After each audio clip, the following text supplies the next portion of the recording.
This week we take a look at Intrigue. Now you'll notice I didn't call it the Oldsmobile Intrigue, and for that there is good reason. During the clinicking process, without any name on it at all, it fared very well. When they added Oldsmobile to the car, it dropped by a full 50%. Now interestingly, Oldsmobile is written on this car in two spots. One is the radio, the other one, we have a good look for it. Beneath the hood you'll find GM's highly respected 3.8-litre 3800 Series 2 V6. With 195 horsepower and 225 pounds-feet of torque on tap, there is no shortage of pulling power. The throttle response is quick all the way from idle to redline, and if you goose the gas to pass, the pickup is all it should be. We should mention that there will be a V6 version of Cadillac's Northstar available sometime soon. This engine has been dubbed the Short Star and will bring 215 horse to the party. Intrigue features traction control, and in weather like this it's a godsend. Perhaps the only weird thing is that the noise is really less than flattering.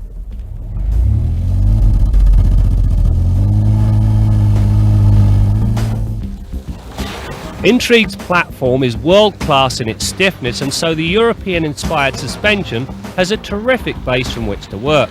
The design incorporates struts at each corner and roll bars at both ends. Where it differs is in the damping characteristics.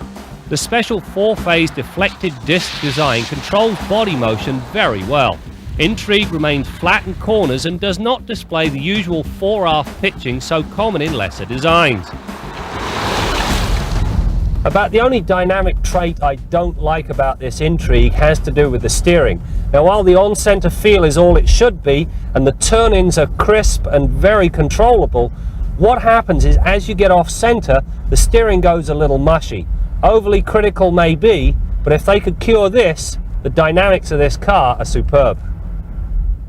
The trunk on the Intrigue has been well thought through. It's large, as in 462 litres. You get a cargo net, but what I do like, cantilever style hinges. It gets the deck lid up and out of the way, and it also does away with the old hockey style hinges that used to crush whatever you placed in the corner. Lastly, to fold down either one of the split folding rear seats, you simply pull on these tags. Been very nicely thought through. One of the few options offered on the Intrigue is the Autobahn package. Now this thing brings two things to the party: bigger brakes and speed rated tyres. Now the speed rated tyres bring a stiffer sidewall, which gives you a harshness in the ride quality that's completely out of character with the rest of the car. I wish GM would offer the big brakes as a standalone option and leave the tyres the way they are. One of the things I like about the rear environment of the Intrigue is this very simple black plastic clip. When you buckle a youngster in, it keeps the webbing off their face and neck. Now obviously they wear their seatbelt, they're going to be a lot safer. And as I'm apt to say, it's the small things that make the big difference. Inside, all of the controls have a uniform tactile feel, one that imparts a feeling of quality to everything you touch. All of that said, you know, the single biggest improvement is the demise of the Smart Stalk. It plays far too many functions on a single lever. Now what they've got, one on either side of the column, and the cruise control is now mounted on the steering wheel. And it's about time too.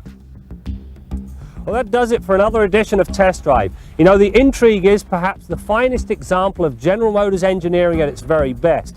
What I find really funny, however, is despite the lengths they've gone to hide this vehicle's heritage, if you want to buy one, you've got to go to none other than an Oldsmobile dealership.